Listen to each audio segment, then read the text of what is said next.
아마 룻기서는 아마 많은 분들이 또 좋아하시는 성경책 중에 하나인 것 같고요. 또 반대로 또 오해가 많은 책 중에 하나이기도 한 것 같습니다. 사무엘서와 사사기 사이에 있는 이 룻기는 어떻게 보면은 이제 룻이란 여인과 또 보아스, 어떻게 보면 이 러브 스토리가 아닌가라고 읽혀지기도 하고요. 또는 그 뭔가 이렇게 관계 자체가 설정이 시어머니와 며느리 아니겠습니까? 그러다 보니까 룻기 책을 좀 아끼고 좋아하시는 분이 이제 시어머니 쪽에서 좀 좋아하시고, 며느리는 이제 괜히 이제 보기만 해도 이런 여인처럼 살아야 될 것 같은 뭔가 부담감에 싫어지는 그런 책들. 근데 보면 볼수록 참 어떻게 보면은 그 한 남녀 간의 러브 스토리 또는 이제 며느리와 시어머니 이야기를 넘어서는 이야기가 이렇게 숨어 있는 것 같습니다. 사실 이제 그런 차원들을 넘어서서 어떻게 보면 이제 우리 인생의 현실과 참 많이 닮아 있는 게 이 룻기가 아닌가 싶습니다. 우리 인생을 살면 살수록 느끼게 되는 것은 뭐 저만 느끼게 되는 건지 모르겠지만 하나는 참 불확실하고 모호하다라는 것들을 참 많이 생각해 보게 되는 것 같습니다. 불과 몇 달 전만 해도 저도 이 자리에 이렇게 서 있을지 몰랐는데 또 이렇게 서 있는 모습들, 내일 일을 예측할 수 없는 부분들, 우리 인간 자체가 뭔가 모순이 가득하고 모호하고 또 약하기까지 합니다. 게다가 자기중심적이에요. 그러니까 이런 인생이 살아가는 스토리가 사실 참 성경에 가장 이루기가 또 닮아 있지 않나. 인간 자체가 이런데 이런 어려운 상황들까지 겹치면 사실 우리가 어떻게 될지 사실 아무도 예상할 수 없지 않겠습니까? 제가 이제 어젯밤에 늦게 그 미용실에 갔습니다. 근처에 미용실에. 그래도 오늘 설교인데 머리를 좀 깎아야겠다 해서 또 방송에 나오고 기록에 남으니까 머리를 하러 갔거든요. 머리를 하는데 8시쯤에 갔어요. 그래서 그냥 자연스럽게 몇 시에 문 닫으세요? 그랬더니 8시 반에 문 닫으신대요. 그래서 제가 혹시나 해서 그냥 정말 살짝만 쳐주세요 이렇게 얘기했어요. 근데 이제 이분이 가이질을 하시면서 그냥 제가 혹시나 해서 아유 코로나인데 어떻게 원래 여기서 장사하셨어요? 이렇게 물어봤어요. 그랬더니 사실은 하면서 이제 원래 코로나 이전에 다른 업종을 하셨다는 거라서 아 어떻게 그럼 여기 자리 잡게 되셨어요? 이렇게 이야기를 이어가는데 이전에 외식업에 종사하셨다는 거예요. 그때부터 뭔가 좀 불안해지기 시작했어요. 외식업에 종사하셨는데 어떻게 여기까지 오게 되셨어요?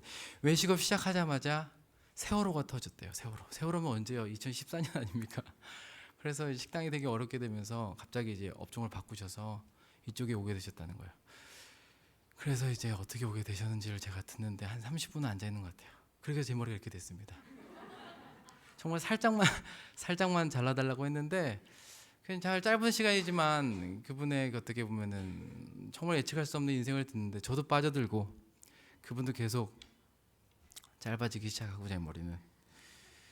그러니까 요즘 코로나 때문에 정말 앞을 예측할 수 없는 시간들을 살아가는데 우리 인생이 이와 같지 않나. 근데 룻기를 이제 우리가 앞으로 한 4주간 같이 계속 살펴볼 건데요. 룻기의 좀 특징들이 몇 가지가 있어요. 지금 염두에 두시고 계속 읽어가시면 더 좋겠다 싶습니다. 하나는 룻기는 하나님의 직접적인 개입이 등장하지가 않습니다. 하나님께서 뭐 이렇게 말씀하시거나 꼭 우리 인생 같은 부분이 있지 않습니까? 하나님께서 이렇게 응답하시면 좋은데 그런 부분이 많지가 않습니다.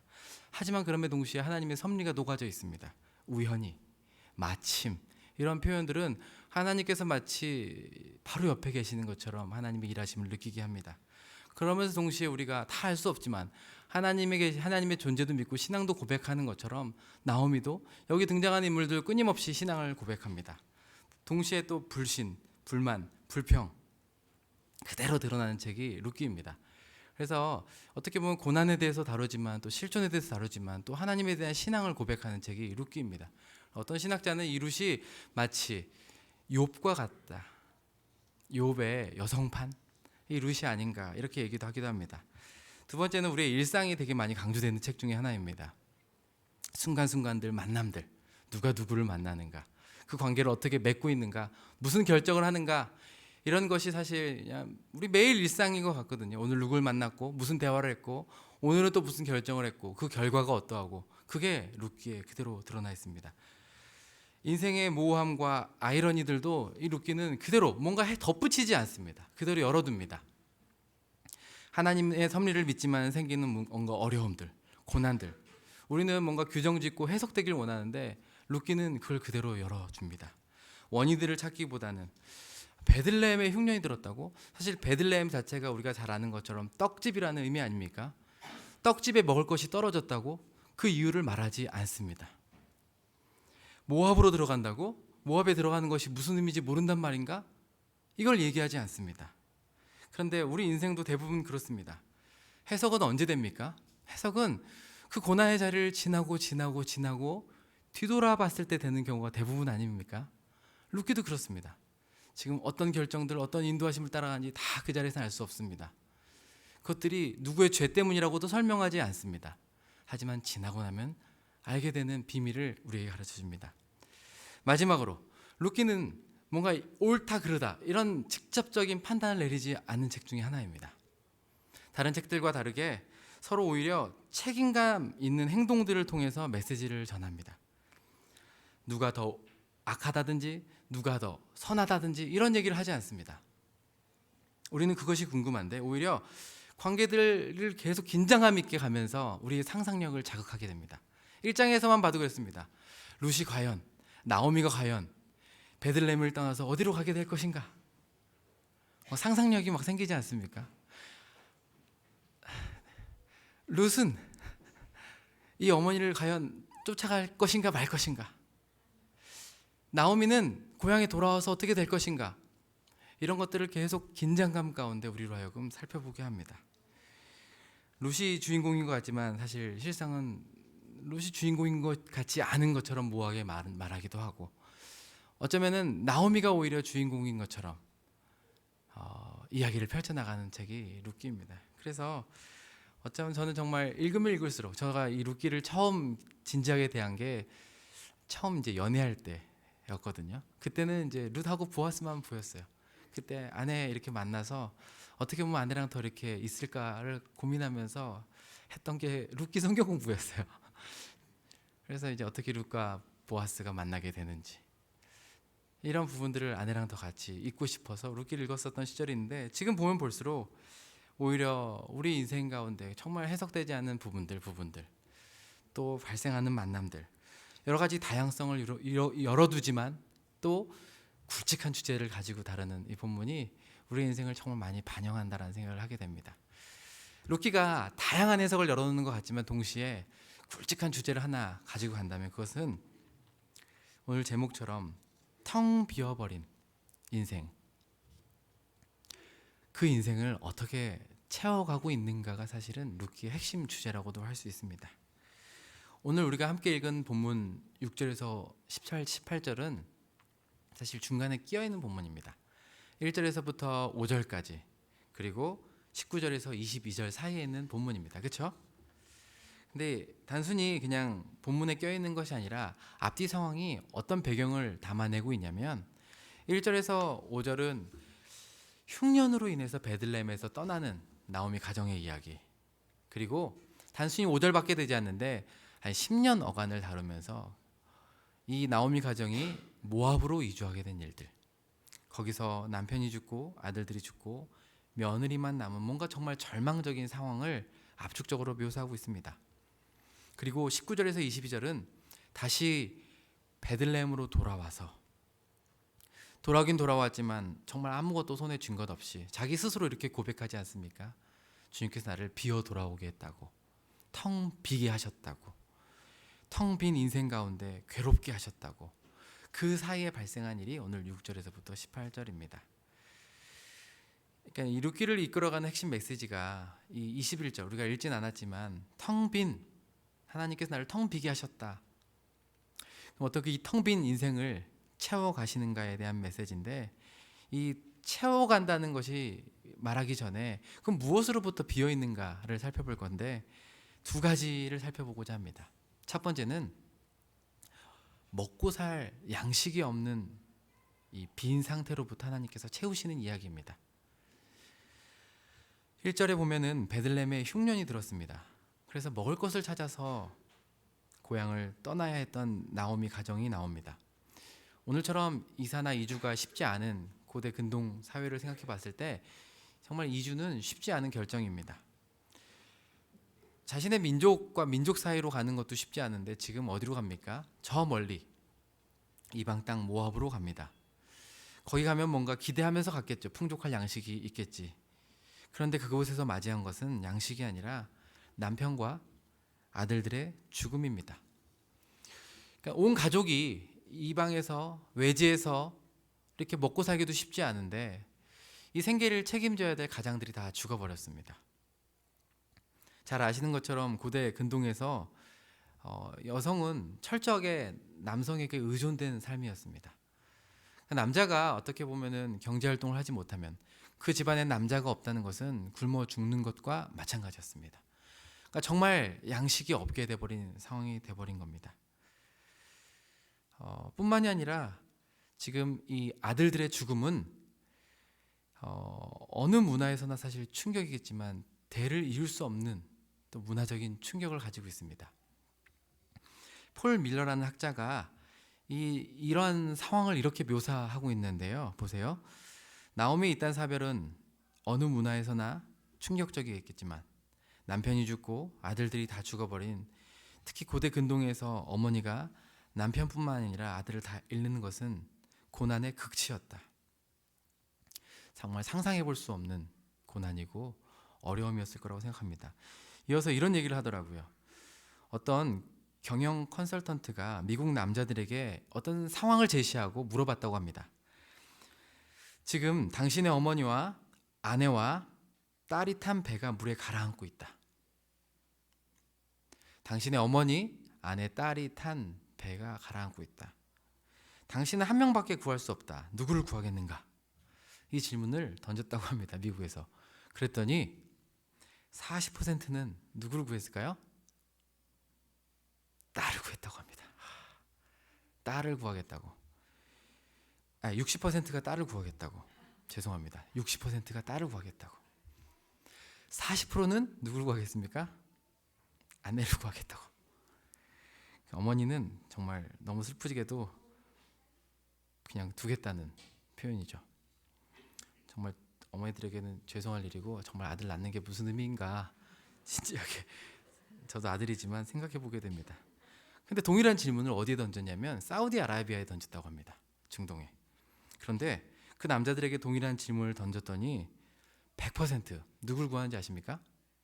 어머니를 구하겠다고 합니다. 왜 그런가 봤더니 그 근동의 전통 문화에서는 어머니는 가정을 떠나서는 어머니를 떠난 가정 자체가 그 정체성을 잃어버리는 거라고 합니다. 딸은 결혼하면 집을 떠나지만 어머니는 끝까지 가정을 남아서 지켜가기 때문에 아들에게 있어서 어머니는 곧 정체성이었다고 이야기합니다. 그러니까 서로에게 그런 관계였던 것 같아요. 그러니 정말 아들을 잃어버린다는 그 슬픔은 상상할 수가 없겠죠. 저도 이전에 이제 섬겼던 교회에서 젊은 가정들을 섬기게 되었는데요. 그 젊은 가정에서도 사실 크고 작은 어려움이 있는데 그 중에 가장 큰 아픔은 얼마 되지 않은 아이를 잃어버리는 것입니다. 이유야 여러 가지가 있겠지만 한 가정의 경우는 정말 하나님께서 주신 생명이라고 정말 품었는데 100여일이 지나지 않아서 저 역시도 그런 장례를 해본 적이 있는데 어떻게 위로할 수가 없는 장례였던 것 같아요. 그때 당시 거기서 같이 룻기를 나누고 있는데 제가 아직도 그 말이 생생하게 기억이 납니다. 뭐라고 이야기하냐면 나오미의 심정을 어떨 것 같냐고, 남편을 잃고 아이를 잃어버린 나오미의 심정이 어떨 것 같냐고 묻는 질문에 그 젊은 자매가 그렇게 얘기했어요. 사실 남편을 잃는 건 아직 자신이 잘 공감이 되지 않는데 아이를 잃었다는 부분에 나오미의 그 마음에 자기가 너무나도 이렇게 공감이 돼서 펑펑 느끼게 된다고. 그러니까 어미로서 특별히 자녀를 잃는다는 것은 남편을 안 사랑해서가 아니라 또 다른 의미에서 큰 슬픔일 것 같습니다. 고대 근동에서는 단순히 이러한 자녀를 잃어버리는 것이 그냥 나의 자녀를 잃어버린 사랑하는 자식을 잃는 슬픔만이 아니라 가정의 대를 이을 수 없다는 슬픔이 사실 더 컸기 때문에 지금 나오미 그 텅 빈 마음의 그 중심에는 뭐가 있냐면 대를 이을 수 없게 된다는 이 문제가 크게 자리 잡고 있는 것입니다. 양식이 없는 것, 그리고 이 대를 이을 자녀가 없다는 것은 그 나오미의 심정을 가장 크게 구멍나게 했던 슬픔입니다. C.S. 루이스는 인간들이 겪는 고통에 오분에 사는 인간의 탐욕 내지 어리석음 때문에 생기는 것이지만 그럼에도 불구하고 우리 탓으로 돌릴 수 없는 고통 역시 여전히 많다라고 이야기합니다.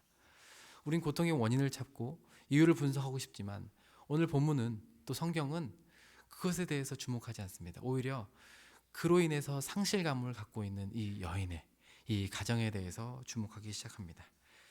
루키는 이들이 당한 고난의 원인이 베들레헴을 떠나서 그래. 왜 모압으로 갔어?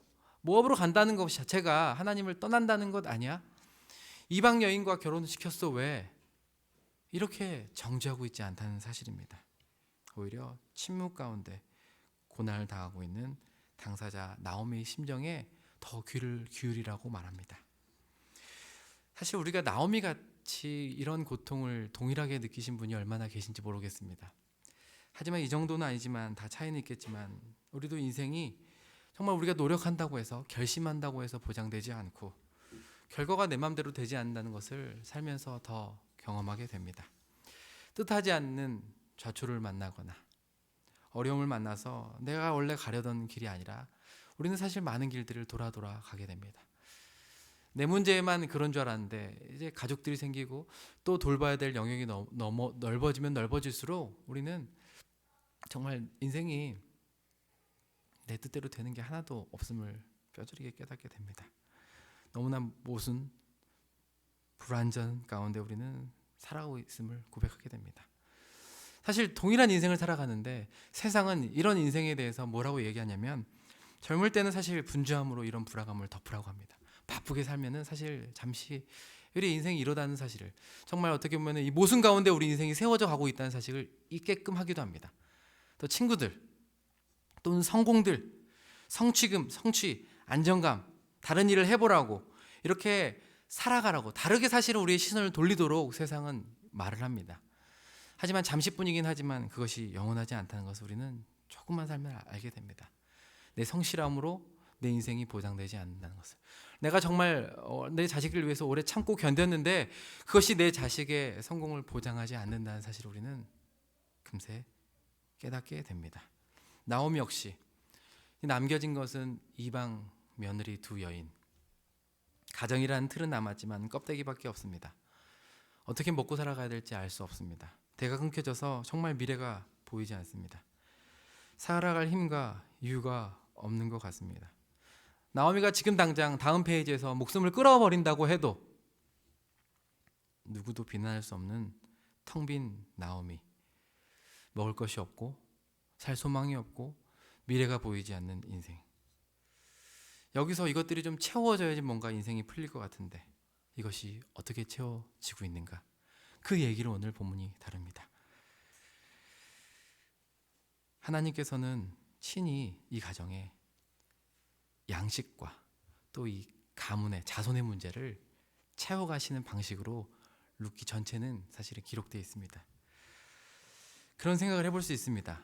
아니 양식 같은 거 하나님께서 하늘에서 쏟아져서 채우게 하시고 자식은 아브라함을 생각하면 그렇게 다 모든 것이 가능성이 없는 데서도 날게 할 수 있지 않은가? 라고 질문할 수 있겠지만 하나님께서 채우시는 방법을 한번 보십시오. 먼저 양식에 대해서 어떻게 채우신지 아십니까? 6절인데요. 6절 말씀 한번 보겠습니다. 한 목소리 읽어보도록 하겠습니다. 시작.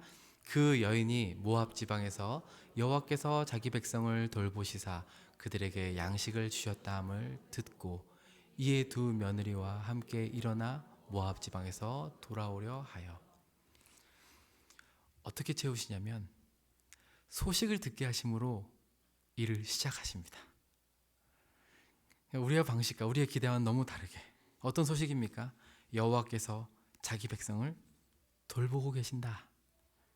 그들에게 양식을 주신다. 지금 나오미가 양식의 양자만 나와도 귀가 번쩍일 판인데 어디선가 어떻게 들었는지는 모르겠지만 이 소식을 들은 것입니다. 주님께서 여전히 우리를 돌보고 계신다는 이 소식. 정말 그 영혼이 텅 빈 채 아무도 나를 돌보지 않고 나는 버려진 것 같은 마음이라는 그 빈 영혼에 이 소리가 나오미를 움직이게 합니다. 나오미를 일어나게 하고 거기서부터 나오게 하고 돌아오게 한다라고 적극적인 동사들을 표현하여서 나오미가 지금 일어나고 있다는 것을 표현해 줍니다. 이런 책망이 기록되어 있지 않습니다. 왜 거기서 주저앉아 있냐고, 그러길래 왜 내 말에 순종하지 않고 떠나냐고 비난이나 책망으로 채우는 것이 아니라 왜 너의 노력을, 계획을 더 세우지 않았냐고 하는 것이 아니라 우리를 돌보시는 하나님의 소식은 늘 이렇게 귓가에 부드럽고 섬세하게 들려옵니다. 그분의 소식이 먼저고 그 다음에 우리의 일어섬이 있습니다. 우리가 아무리 계획을 세우고 준비해서 일어나는 것이 아니라 무엇이 우리를 채우게 합니까? 여호와의 소식이 우리로 하여금 일어서게 합니다. 마가복음 5장에 보면은 잘 아시는 12의 혈루병을 앓는 여인이 있습니다. 그 여인이 어떻게 낫게 됨을 입은 줄 아십니까? 예수의 소문을 듣고 그의 옷자락이라도 손을 대면 나을까요? 찾아와서 만진 것 아니겠습니까? 그녀를 낫게 하는 힘이 어디 있습니까? 그녀가 정말 애써서 주님을 찾은 것에 있습니까?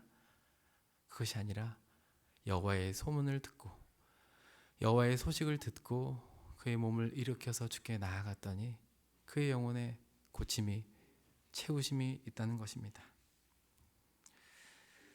누가복음 15장에 아버지 유산을 다 탕진하고 정말 짐승처럼 살아가는 아들이 어떻게 돌아옵니까? 아버지께 돌아가면은 그 중에 종들도 이거보단 더 잘 살 텐데, 아버지께 돌아가 일꾼 중 하나로 살고자 했을 때 어떻게 하십니까? 아버지께서 아무런 조건 없이 그를 품에 안지 않으십니까? 나오미에게서 하나님은 자신을 외면하신, 텅 비어버리게 만드시는 정말 모든 원망의 이유 되신 하나님인 줄 알았는데 그분이 어떤 하나님이십니까? 돌보시는 하나님이시랍니다. 양식을 주시는 하나님이시랍니다. 실제로 그분은 우리의 친히 양식이 되어셔서 나는 생명의 떡이라고 말씀하신 분이십니다. 이 소식이 나오미를 일어서게 하고 살게 합니다. 우리에게도 마찬가지입니다. 우리가 가장 먼저 귀 기울여야 될 소식이 무엇입니까? 주께서 우리를 여전히 돌보고 계신다. 그분은 우리에게 넘치도록 주실 수 있는 양식을 가지신 분이시다. 그분이 주는 생수는 영원히 목마르지 않는다. 이 소식이 우리를 살게 할 줄로 믿습니다. 두 번째, 그렇다면 내 자식은 어떻게 되나요? 우리 가문은 어떻게 되나요? 라는 질문에 주님의 채우심이 무엇인지 아십니까? 한번 따라해 보시겠습니까? 헤세드. 정말 주님의 답변은, 주님의 응답은, 주님의 채우심은 우리의 생각과 같지 않습니다. 이 헤세드는 룻기의 정말 중요한 주제 가운데 하나입니다. 뜻은 사랑과 충절, 러브와 로열티, 이 두 가지가 합한 말이 이 헤세드라고 합니다. 우리나라 성경에는 인애, 자비, 다양한 인자하심 이렇게도 표현되기도 하는데 여기의 핵심은 뭐냐면 약속에 충성된 사랑이라는 겁니다. 언약에 충성된 사랑. 전통적으로 이렇게 뭔가 충정 이런 의미는 사실 상급자가 하급자에게 하는 것이 아니라 하급자가 상급자에게 바치는 충성 이런 단어는 보통 그렇게 사용된 단어 아니겠습니까? 근데 헤세드에는 단순히 언약에 신실한 것만이 아니라 약한 자가 공궁에 처했을 때 강한 자가 그런 의무가 없음에도 불구하고 자발적으로 보이는 언약적인 충성이 헤세드입니다. 갑자기 내 가문이 어떻게 됩니까? 우리 자식이 없는데 내 집안은 어떻게 됩니까? 이 질문에 왜 헤세드냐고요? 사실은 전혀 맞지 않지만 이 룻기 전체는 이 헤세드가 어떻게 펼쳐지는가에 따라서 하나님의 응답이 이루어지는 책과도 같습니다. 하나님에 대한 일하심에 대한 소식을 듣고 일으킨 나오미는 베들레헴으로 돌아가기로 결심을 합니다. 그리고 3번에 걸쳐서 며느리와 대화를 합니다. 대화를 하는 주된 요지는 이 며느리를 돌려보내고자 하는 마음입니다. 그러니까 이 대화를 통해서 사실 이 대화가 오늘 본문의 핵심 내용이기도 한데요.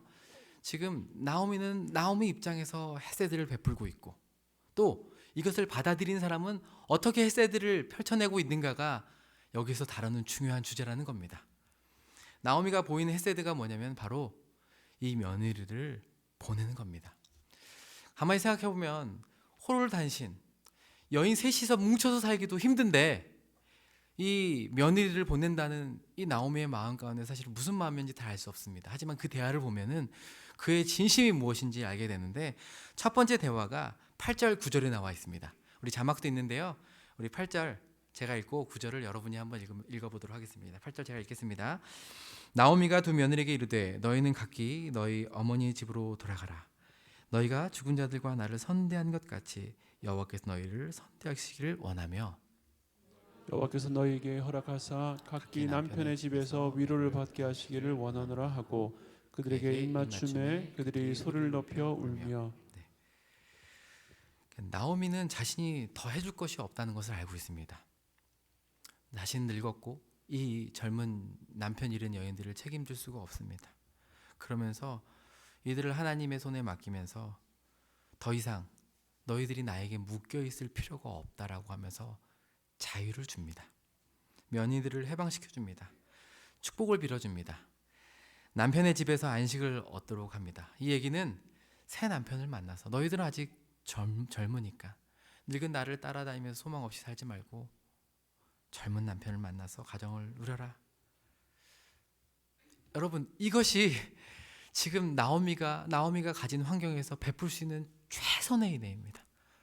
뭔가 재물이라도 줘서 보내고 싶은데, 남편을 만나서 결혼시켜주고 싶은데, 아니면 데리고 와서 베들레헴에 정말 떳떳하게 살리고 싶은데 지금 나오미에게는 그럴 여력이 없습니다.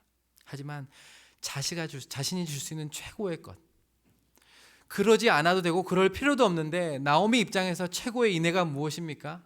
그것은 이 두 여인을 며느리와 시어머니 관계에서 해방시켜 주는 것입니다. 이러면서 며느리를 보내면서 자신을 유익을 위해서 며느리를 이용하지 않기로 결정을 하고, 자기도 어떻게 고향에 돌아가면 살지 모르겠지만 그래도 너희들은 남은 인생이 나보다 더 많이 있으니 더 나은 삶을 살도록 축복을 해줍니다. 이에 대한 며느리의 반응이 어떻습니까? 소리를 높여서 울면서 절대 안 된다고, 당신과 함께 가겠다고. 아마도 나오미의 진정성이 전해지는 것 같고, 이 장면에서 이 며느리의 또 진정성 역시도 정말 하모니를 이루는 응답 같기도 합니다. 그러자 여기서 그치지 않고 나오미의 진정한 마음이 두 번째 더 간곡한 어조로 권면합니다. 11절에서 13절인데요. 제가 좀 표시를 해뒀습니다. 앞에 것과 어떻게 다른지 한번 보시면서 좋을 것 같은데요. 우리 한 목소리를 읽도록 하겠습니다. 시작. 나오미가 이르되 내 딸들아 돌아가라. 너희가 어찌 나와 함께 가려느냐. 내 태중에 너희의 남편될 아들들이 아직 있느냐. 내 딸들아 되돌아가라. 나는 늙었으니 남편을 두지 못할지라. 가령 내가 소망이 있다고 말한다든지 오늘 밤에 남편을 두어 아들을 낳는다 하더라도 너희가 어찌 그들이 자라기를 기다리겠으며 어찌 남편 없이 지내겠다고 결심하겠느냐. 내 딸들아 그렇지 아니하니라. 여호와의 손이 나를 치었으므로 나는 너희로 말미암아 더욱 마음이 아프도다 하매. 혹시 딸들이라는 표현이 몇 번 나온지 아세요? 네? 3번. 앞에랑은 다르게 정말 딸처럼 여기면서 간곡하게 권면합니다. 또 남편이라는 표현이 몇 번 나온지 아세요? 네, 4번. 왜 남편이라는 표현이 4번이나 말하냐면은 이 여인에게 소망이 사실 여인 셋이 모여서 뭘만 바라고 있어요. 이 당시 시대가 그래요. 남편만 정말 희망인데 남편이 없는 이 절망적인 상황 가운데 이 나오미의 시어머니의 진심이 정말 전해집니다. 더 구체적으로 전해집니다. 이 두 번째 권면은 앞에보다 문장이 더 단어들이 더 2배로나 많이 사용됩니다. 딸들이라는 표현이 3번이 강조되고 정말 자신에게 희망이 없기 때문에 혹시나 내가 아이를 갖는다고 해도, 그럴 일도 없겠지만 그런 일이 있는다고 해도 어떻게 너희들이 그 아이가 클 때까지 기다리겠느냐. 너무나 현실적으로 이 두 며느리를 오히려 설득하고 있습니다. 이에 대한 며느리의 반응이 또 기대가 됩니다. 기대가 되죠. 어떻게 나올까? 아까는 정말 울면서 그랬는데 이번엔 어떻게 나오지? 반응이 소리 높여서 울면서 하나가 추가됩니다. 오르바는 뭐예요? 입을 맞춥니다. 마치 아까 나오미가 며느리에게 입을 맞추면서 가라고 했던 것처럼, 특별히 이제 이별 석별회 할 때 이제 당시 문화 가운데 이렇게 입술을 맞췄다고 하는데, 나오미가 며느리를 떠나볼 때 입을 맞추면서 했던 것처럼 오르바는 시어머니의 입술을 맞추면서 정말 너무나 슬프지만 떠나갑니다. 이 오르바의 행동에 대해서 성경 기자는 아무런 말을 덧붙이지 않습니다. 오히려 오르바의 선택이 누가 봐도 상식적인 것처럼 보입니다. 그것도 사실 이상하다고 말하지 않습니다. 오히려 여기서는 오르바가 잘했다 못했다를 이야기하는 것이 아니라 룻에 더 주목을 하게 되어 있는데, 룻은 무엇을 했다고 표현하냐면 바로 부추찼다라고 이야기합니다. 여기서부터 다시 이제 룻의 헤세드가 시작이 됩니다. 오르바처럼 정말 그 나오미의 진심을 받아들이고 그냥 가도 되는데, 룻은 거기서 한 발 더 나아갑니다. 헤세드가 뭐라고요? 그렇게 하지 않아도 되는데 한 걸음 더 나아가서 그 언약적인 약속을 지켜가는 게 헤세드라고 하지 않았습니까? 헤세드의 우리말이 누가 그렇게 표현했는데 여러분 어쩌면 잘 아실 것 같아요. 그 헤세드의 순 우리말이 뭐예요? 오지랖. 오지랖. 그런 표현 많이 들었죠. 이게 부정적인 의미가 아니라 정말로 굳이 그러지 않아도 되는데 더 마음을 내고 시간을 내어서 붙잡는 것. 그러면서 마지막으로 나오면 한 번 더 룻에게 고면합니다. 15절인데요. 우리 한 목소리 읽어보도록 하겠습니다. 15절 함께 읽겠습니다. 시작. 나오미가 또 이르되 보라, 내 동서는 그의 백성과 그의 신들에게로 돌아가나니 너도 너의 동서를 따라 돌아가라 하니. 그러니까 나오미가 똑똑해요. 아니, 저희가 성경 공부할 때마다 느끼는 것이 나오미가 이렇게 뭔가 다 잃어서 정신이 없을 것처럼 보이는데 전혀 그렇지 않아요. 너무나도 논리적이고 설득력이 너무 세요. 이번에는 뭐라고 설득합니까? 너와 같은 입장에 있는 동서도 따라갔다. 너도 가는 것이 절대 나에게 잘못하는 것이 아니다. 죄책감을 가질 일이 없다. 너도 모함 여인 아니냐. 그리고 너에게도 너의 민족이 있고 더 나아가서 너의 신이 있는 것처럼, 마치 오르바가 그냥 돌아간 것이 아니라 그의 백성과 그의 신에게 돌아간 것처럼. 이것은 무엇입니까? 그의 민족적인 정체성과 그의 어떻게 보면 종교적인 정체성을 언급하면서 돌아가라고 얘기하는 거예요. 너가 정말 자유를 주는 거다. 죄책감 가질 필요도 없다. 이제 가도 좋다. 정말 어떻게 보면은 나오미는 이 얘기까지 하면은 룻이 돌아가겠지라고 생각했는지 모르겠습니다. 하지만 룻은 거기서 한 발짝 더 나아갑니다. 16, 17절인데요. 제가 읽도록 하겠습니다. 룻이 이르되 내게 어머니를 떠나며 어머니를 따르지 말고 돌아가라 강권하지 마옵소서.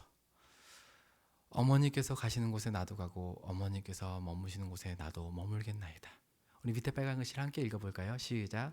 어머니의 백성이 나의 백성이 되고 어머니의 하나님이 나의 하나님이 되시리니. 어머니께서 죽으시는 곳에 나도 죽어 거기 묻힐 것이라. 만일 내가 죽는 일 외에 어머니를 떠나면 여호와께서 내게 벌을 내리시고 더 내리시기를 원하나이다 하는지라. 아멘. 당신의 백성이 나의 백성이 되고 당신의 하나님이 나의 하나님이 될 것이다고. 더 이상 나를 떠나라고 강권하지 말라고. 오히려 나는 내 민족과 내 가족과 내 신앙을 버리는 것이 아니라 그걸 버리더라도 어머니를 버리지 않겠다라고 고백합니다. 살아 있어서도 당신을 섬길 것이고 죽어서도 난 당신을 섬길 것이라고 고백합니다. 심지어는 이렇게 되지 않는다면 나에게 저주가 임할 것이라고 선언합니다. 헤세드. 누군가 약한 자가 공공에 처했을 때 강한 자가 자발적으로 보이는 충성과 사랑. 여러분, 나오미가 이 말을 들었을 때 그 마음이 어땠을까요?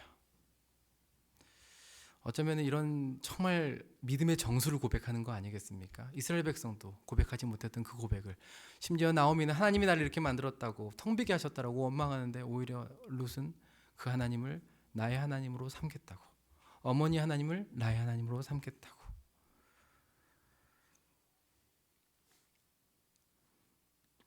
어쩌면은 나오미에게 살아있는 아들보다, 눈에 보이는 자식이 있어서 대를 잇는 것보다 자기를 하나님으로부터 멀어지지 않게 붙잡아주는 이 룻이 더 든든하지 않았을까 생각해 보게 됩니다.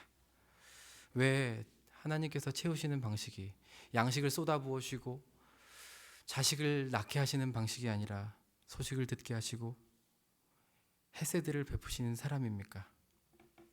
룻이 왜 이런 선택을 했는지에 대한 이유도 없습니다. 하지만 성경은 우리에게, 하나님의 약속대로 살아가는 백성들에게 어떻게 하나님의 약속이 이루어지는가, 바로 우리 주변 공동체 교회 정말 신실하게 죽음에 이르는 충성으로 붙잡는다는 그 삶을 살아가는 것으로, 충성되게 여호와의 길을 걸어가는 삶을 통해서 하나님의 그 축복이 성취되기 때문에 그렇습니다. 여러분, 공동체를 허락하신 이유가 무엇입니까? 룻은 어찌됐든 간에 끝까지 나오미를 지킵니다. 그냥 단순하게 함께하는 것이 아니라 죽음에 이르는 충성, 그 연대감으로써 자신의 신앙을 지키고 또 나오미의 신앙을 이어가게 합니다. 여호와께서는 그의 백성들이 서로에게 이 같은 충성의 삶, 헤세드의 삶을 보이기를 원하십니다.